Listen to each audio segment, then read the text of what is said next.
and this is the Sleon Productions podcast, where we interview entrepreneurs, speakers, authors, coaches, and people that are influencing the world, locally, nationally, globally. And we got a guest today that I met him about actually pre-pandemic, right before the pandemic. Nice guy, business guy, hustler, very rare to find, Kalvin Vitalis.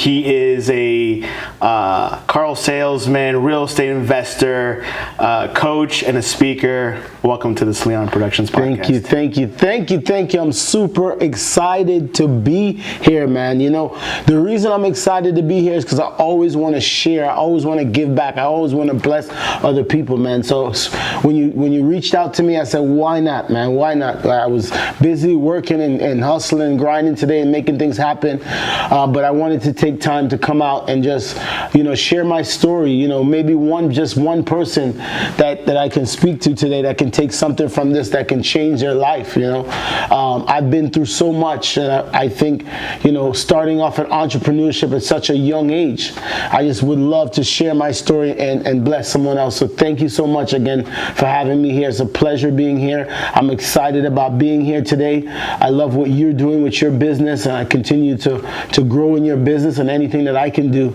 I would like to be a blessing. Thank you. Appreciate you coming on. So right off the bat, how did you start with entrepreneurship? Entrepreneurship, man. I think I always say entrepreneurship is a lifestyle, man. It's not something.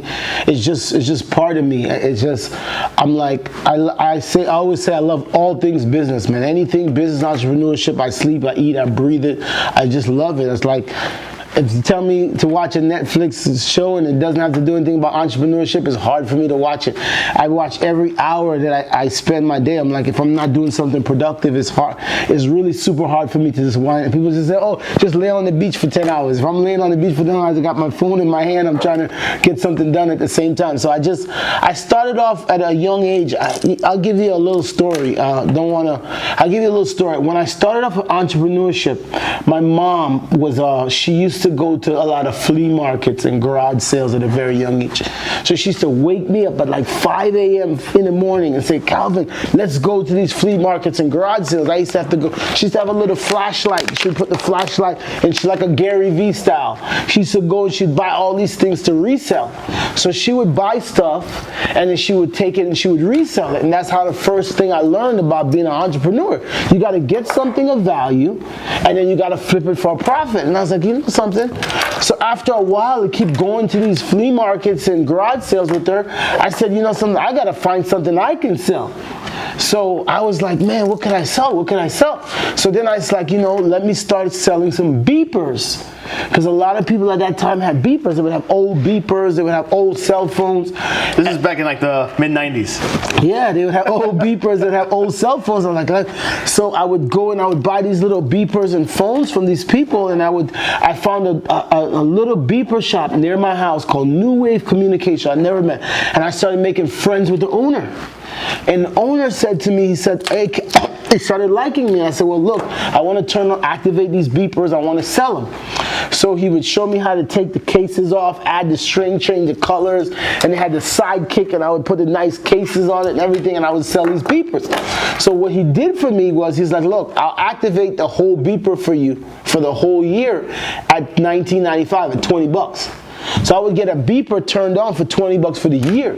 Then I would take that beeper back, and I would take it to my school, and I would sell the beeper, and I would tell the students it's $20 down and $9.95 a month. So that's when I first learned about cash flow and residual income. What year was this? I was 14, 15 years old.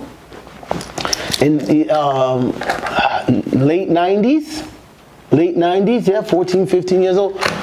Yeah, somewhere around there. So I would get these beepers, and then I would activate them, And I remember activating them and the people paying me. I remember some people not making their payments, and I didn't know. I was like, I'm going to turn off your beeper, but I didn't know how to turn it off because I paid for the year.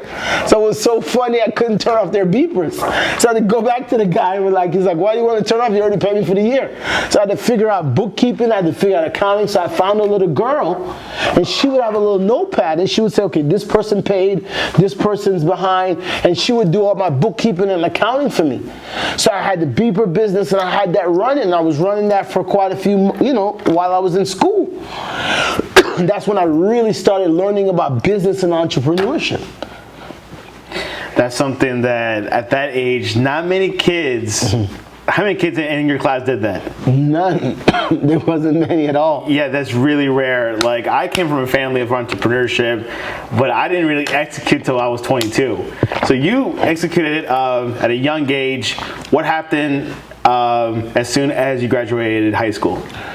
When I graduated high school, I wanted to. Before I graduated high school, I started buying and selling cars. Right next to my house, there was a little car body shop, a mechanic shop, and I was really buddy with them. Every day I would go over there after school and mess around with cars, and I would buy little cars and try to fix them and sell them. So while I was in school, after I was doing the beepers and stuff, I used to buy and sell cars in school. You need a little car. I have a little Honda Civic, and I was flipping cars at my school. So when I got out of high school, I said I need some more training. I need some more training. I need to train from professionals. I need to learn. Flipping cars at school to kids and working with real people. I need to learn. So I said, okay, let me go work at the dealership. I said, well, give me some experience. Let me go work at the dealership. So I went over to Toyota Hollywood. I remember it was Craig Martinez at the time was a general manager. I know Craig Martinez. Yeah. What a small world. Yes. Keep going. He was a general manager at the time, and I went into his office and I was like, look, give me an opportunity. I want to sell some cars. And he was like, you're green. I was like, I didn't know what green meant at the time. I'm like, no, I'm black. He's like, you're green. I'm like, no, I'm black. I'm like, I didn't know what the heck to say. But then, excuse me? And then he's like, well, you don't have a book. And I'm like, what a book? Yeah, I got school books. I got plenty of books. And he was talking about book of business. So I had no clue. I didn't know the car lingo at the time. I was like, give me an opportunity. I was like, give me an opportunity. I wanna sell cars. I've been selling cars for years now. Let me sell some cars. And he's like, no, you're too young. And they didn't want to. I'm not leaving here until I can sell some cars. I'm not leaving here. I'm just not leaving here. I'm not taking no for an answer. And he was like, man, this guy's very persistent. Let me give him an opportunity. So they told me to go ahead. You have a week. If you can sell a car in a week, you can stay. If not, you're out of here. So I'm like a little nervous. I'm sweating. I know I can sell, but I'm like, oh, it's a lot of pressure. So actually, the second day I worked there, I never forget. The second day I worked there, this movie producer. He had really, really long hair. He came in and he wanted to buy a Land Cruiser. And it was one of the most expensive Toyota products that they had at the time. It was a Land Cruiser. And he came like, I want that Land Cruiser. I took him on a little test drive. And we came back from the test drive. And I was like, okay, what do I do now? I was like, you're going to buy the Land Cruiser, right, sir? He's like, well, can I get a discount? And I was like, no, sir, there's no discount. This is the price. Is there something wrong with the car? He's like, well, I'm supposed to ask for a discount. I said, no, you only ask for a discount if there's something wrong with the car. The car drives beautiful. Let's go in and sign the paperwork. He said, okay. He signed the paperwork for the full price. And I made a big commission. I was like, wow, that was easy. And that's when I started learning sales tactics, sales strategies, building rapport, working with people. And I started getting a big commission check. So from at a young age, I learned about that. So I was working at a dealership for a while, and that's where I started my entrepreneurship, learning as a young entrepreneur. What did Craig say after your first couple of sales? They were surprised. They were very surprised. I was actually salesman of the month there after 3 months, and I really excelled in that industry. But I learned a lot, and that was I learned a lot from being around salespeople, learning the goods and bads of the sales business, and that's why I kind of got out of the sales business, because I didn't like some of the business practices that they were offering at that time, and the things that they used to do I thought was unethical. And I come from a strong Christian background, so if something's unethical, I walk away from it. So I kind of pulled out of that industry and got into another industry at that time, but that was one of the reasons why we founded the company that we started today, which is Carvisors. We founded that company because of some of the experiences I had there. I wanted to make a better, I figured there has to be a better way, so I wanted to create a better, transparent car buying experience for customers. Yeah, so this podcast, which is this perfect topic we're going to segue in, is technology. Tell us about this Carvisors. I know that the whole car selling thing has kind of been pivoting in a way, new ways of selling cars to customers. I know companies like Carvana, that's become like the new middleman, and people don't trust car dealerships. I heard, which is a huge problem. Tell us about Carvisors and what makes it different. We did a survey when we first started Carvisors. We did a survey, and we asked about 1,000 people. Do they prefer to go to the dentist or they prefer to go to the car dealership? And 97% of the people said they prefer to go to the dentist. So I was like, wow, is it that bad? They just didn't like dealing with the car salespeople. Reason why? Because I think a lot of people think they're going to get screwed over. Yes. Like they're going to not double the price, but they're going to amp the price on you and you have no idea. Yes. So anyways. Yes. So we founded the company. It was Auto Auction Advisors, recently changed it to Carvisors. But what we do is we have a car concierge service. We call it a car buying concierge service. So what we do is we turn into car buying into a concierge service. We like to call it a VIP experience. I like to call it the Ritz-Carlton of car buying, because we want to elevate that experience for the customer and turn it into a real concierge service. So that's what we've been able to do with Carvisor. So clients call us up from all over the world, out of country, in country, all over, all 50 states. Not just Miami. No. Most of our business is out of state. So we do customers we have a lady that we're working with, her second car, she's in Bahamas. We have people in Puerto Rico that buy cars from us. We can service a customer anywhere in the country. We have people international. A guy called us the other day for 300 cars internationally. So it doesn't matter where the customer is located. We do everything online, but it's a car, we sign you up with a Carvisor. We have your own consultant. And what that consultant does for you is he walks you through the process from A to Z. Questions you may be asking your mom or your sister, your brother, your uncle about, what do I do, what best to bring? But why not ask a professional, somebody that's been doing it over, and somebody that does it on a day-to-day basis? You may say, well, should I buy a new car? Should I buy a lease car? Should I buy a Honda? Should I buy a Toyota? If you're looking for a new car now and you like a Toyota, but you talk to a consultant and says, I know you like a Toyota, but right now the Hondas are discounted big, and I can get you a great deal on a Honda Accord where you're going to be saving $30, $40, $50 a month. Why wouldn't you pivot to the Honda Accord? So you switch customers from, like, let's say Toyota to Honda, things like that? Yes. For instance, a guy called me today and was looking for a Tesla. Yeah, he called the office. He was talking to one of the advisors. I ended up talking to him. He says, I'm looking for a Tesla. I want to get a Tesla. I'm going between the Model X and the Model Y. I said, well, what are your goals for this Tesla? How long do you plan to keep it? What features are you looking for? What kind of payment is your comfort zone? So I was able to switch him from the Tesla X to the Model 3. Why? Because his budget wasn't up to, I told him you're going to be $900 a month. We got him into a Tesla for $400 a month, and he still get the Tesla feel. So he was able to drive the car that he wanted for $400 a month. I've even talked to people and told them now's not a good time to buy a car based on the consultation, and walked away from business. I was in Miami at a place last month, a few months ago. I was in a place and a guy walked up to me. He says, are you Kalvin? He said, I spoke to you a year ago and you told me not to buy a Tesla. Thank you for that. Thank you for giving me that advice. I'll be ready in 2 months. I'll give you a call. Kalvin, so you're willing to say no to customers, yes, even if you're poor? Yeah, it's a consultation, and the consultation working for the customer.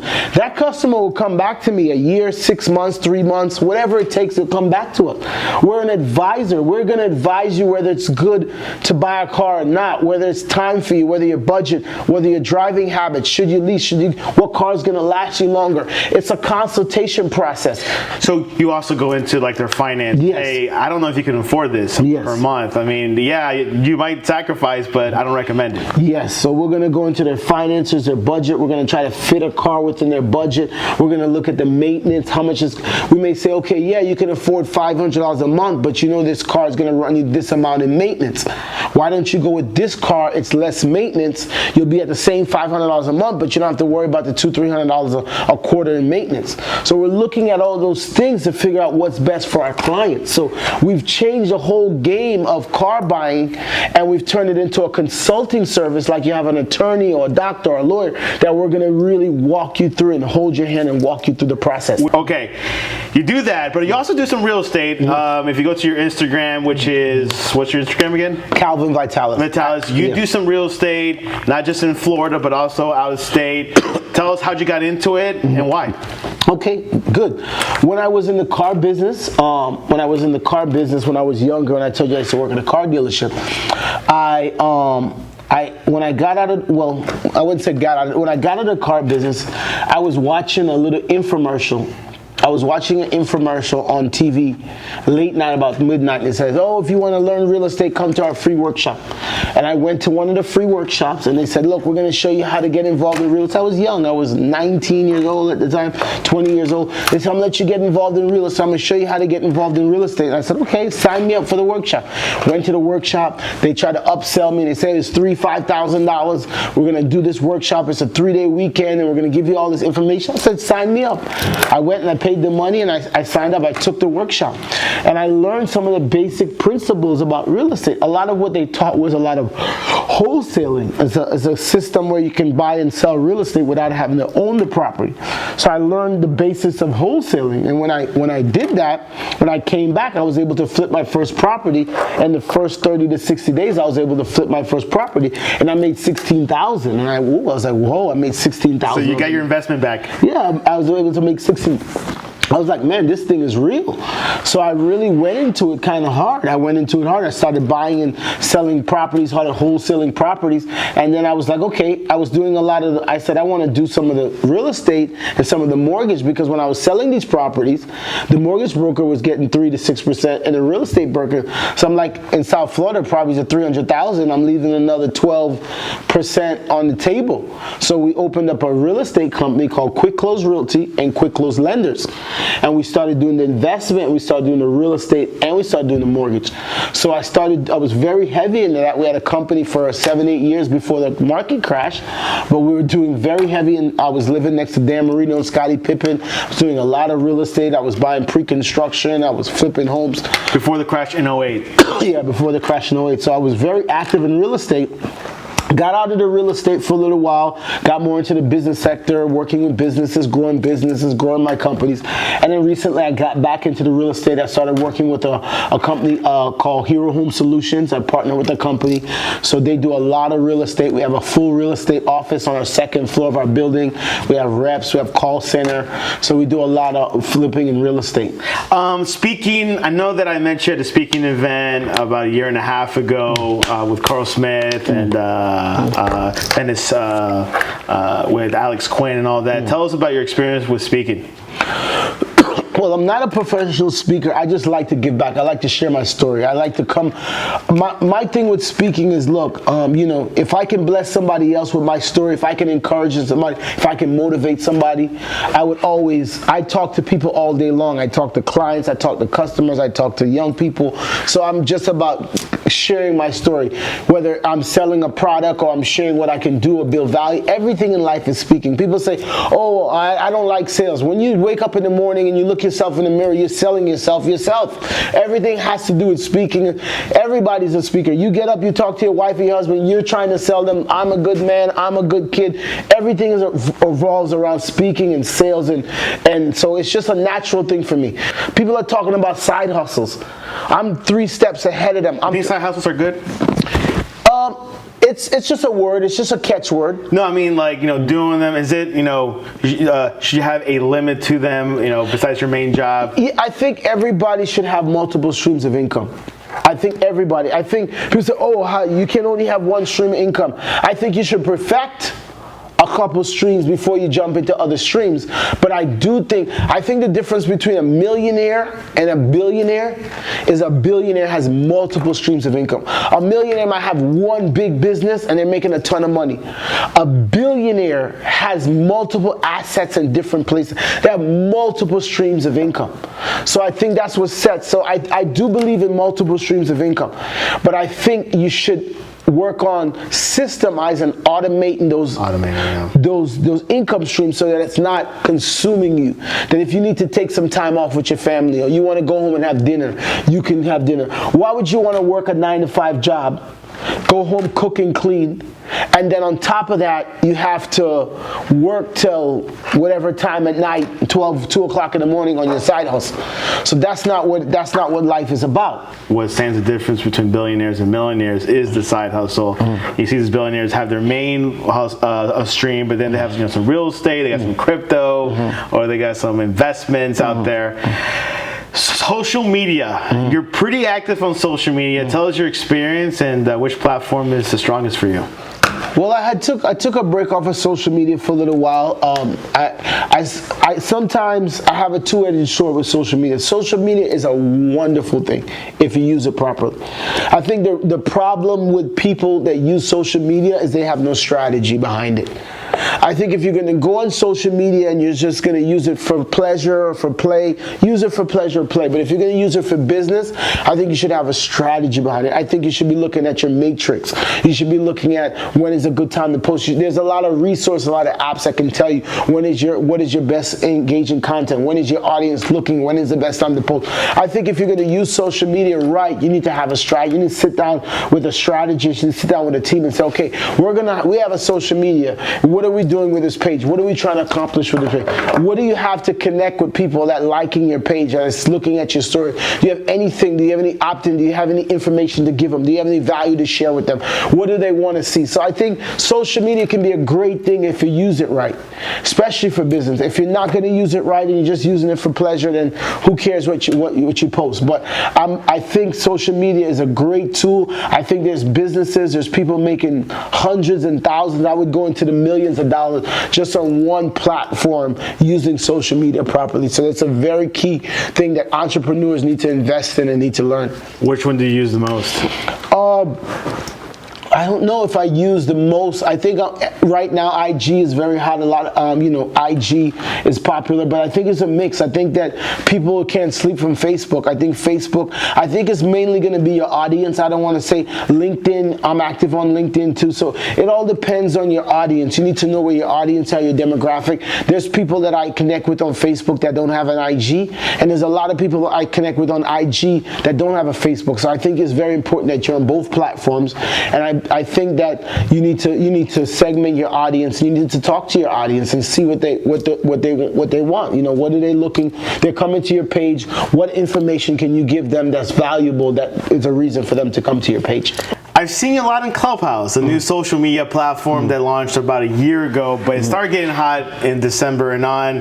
When did you start using Clubhouse, and tell me your experience so far? Okay, Clubhouse, love Clubhouse. I started in Clubhouse. I think somebody invited me in December, and I didn't pay it no attention. And then they sent me a link back again in January, and I finally downloaded the link in January. And then I kind of didn't pay it any attention again. I think I jumped back on February. I think I jumped back on it. And then I gave it a little bit of time, and I did a really nice room. I was in a room with the billionaires. It was a billionaire room that I went in, and that really elevated me on the platform. I went into a room with billionaires. It was like, shoot your shot. You're going to pitch billionaires. And the CEO of T-Mobile was in the room. It was Grant Cardone, JT Fox, and the room was almost 5,000 people in the room. How much was that room worth? It was worth a lot. It was about, they were saying it was in the billions of dollars worth of net worth in that room. And they was like, can you pitch your business? And then we're going to bring 3 people up to pitch. Like Shark Tank. Yeah, they're going to bring 3 people up to pitch, and we want to do a deal tonight. We want to do a deal tonight. So they're going to bring 3 people up to pitch. So they brought me up to pitch. I didn't even know. It was like 1 o'clock at night and my phone was there. And I see they bring me up as a speaker to speak. And they were like, okay, we're going to pick 3 people. They picked me and I was like, what? My phone ping, I was like going crazy. Wake up. I was like, okay. Then it was like, okay, we're going to pick 3 businesses. We're going to pick this business, this business, the business. So you guys got they got 1 minute to pitch us. And I was up with another guy that did some credit card processing company and another guy. And they were like, after 3, we're going to pick 1 business that we want to question. We're just going to pick 1. So the guy pitched, the other person pitched, and I pitched. And and JT goes, which one of these guys you want to hear from? Which one of them you like? They're like, the auction guy, the car guy. And I was like, oh my gosh, they want to hear my business model. I wasn't surprised because I pitched in other places before and they jumped up on, and they say, yo, Kalvin, I want to hear your business pitch. Having experience with that. Yeah, I had experience with that. I had a little experience with it. So what happened was it kind of went crazy because when they got up in the room, I started pitching. They started asking me my numbers and started asking me all these questions, about my business and my numbers and how my revenue, and asking me all these questions. And one guy that was in the automotive business was like, what he's doing is illegal. And then they were pulling back of doing a deal. They was pulling back. He can't sell cars online like that. And I was like, so I jumped up on the guy and I was like, listen, I've been doing this for 7 years, man. I don't think you know what you're talking about. You better check yourself. I said, this is a real business. We have real sales. We've been helping thousands and thousands of customers. And he was going at me. And then Grant Cardone jumped in and said, yo, I know this guy. He's legit. He's got a real business. Give him a break. And then we were able to connect. But with that room, I was like, no. So I jumped up and I said, do you want to do a deal or not? Are you here to make a deal? And when I said that, the room set on fire. Everybody opened their mics and was like, oh, you got served. I was like, I'm pitching. You want to do a deal or not? You coming up here to knock me or you want to do a deal? My DMs were flooded. I went from 100 followers to 1,500, right around 1,000 followers with one conversation. And my DMs was flooded. They were like, it was madness. So from that experience, I love Clubhouse. Clubhouse has been affected towards you.